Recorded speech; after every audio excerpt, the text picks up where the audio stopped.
Reports of Aidan O'Brien's disastrous flat campaign may have been exaggerated, and Benvenuto Cellini could bring him King George joy today. Mark Twain famously wrote, "The report of my death was an exaggeration," after his obituary had been mistakenly published.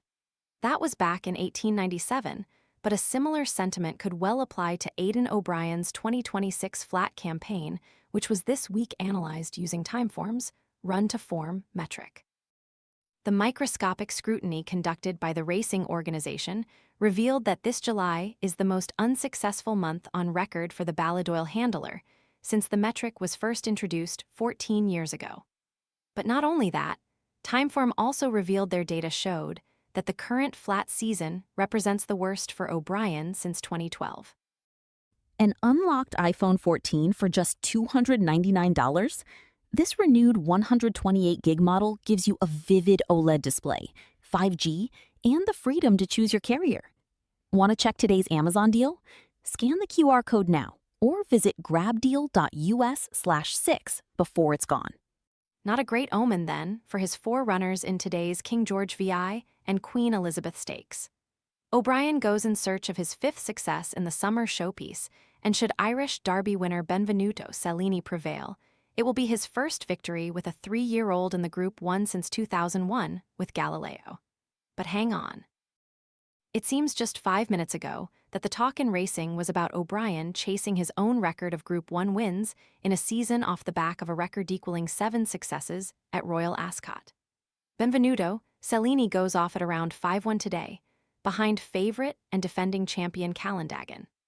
Those array of victories came hard on the heels of Christmas Day's Betfred Derby win at Epsom and preceded a brilliant display by Constitution River in the Coral Eclipse.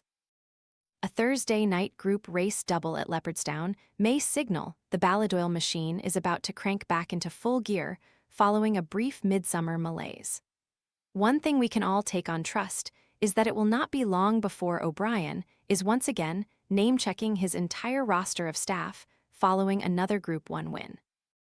Who knows, it could be after today's fabulous feature, but with equine stars from around the world tackling Benvenuto Cellini and Mini Hawk, both Ballydoyle contenders will be required to post clear career bests to prevail. The market favors last year's conquering hero Callandagan, who is back to defend his crown. He renews rivalry with Japanese Raider Masquerade Ball, who ran him to a head in an epic renewal of the Japan Cup in Tokyo last November. Callandagan enjoyed a St. Cloud confidence booster 3 weeks ago following his Coronation Cup no-show, while Masquerade Ball lost nothing in defeat, attempting to outspeed the imperious romantic warrior on his home patch at Sha Tin in the spring.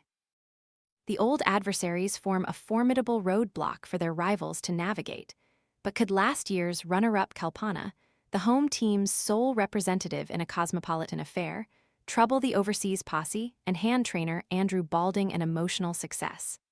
Aidan O'Brien has not won the King George with a 3-year-old since 2001.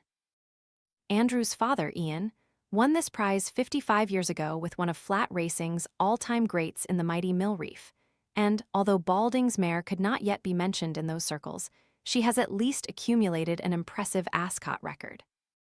Her handler is certainly optimistic, and his confidence was increased when his star mare worked well in the lead-up to this race, as she bids to turn around a length defeat by Callandagan in last year's renewal. "She worked really well, and I'm very happy with her," reported Balding. "We were struggling to get weight off her last year, but this year it seems to be easier. She's very good on her day and loves Ascot, so I'm pretty sure she'll be there or thereabouts. Callandagan is a very good horse. We couldn't match him last year, but who knows this year?"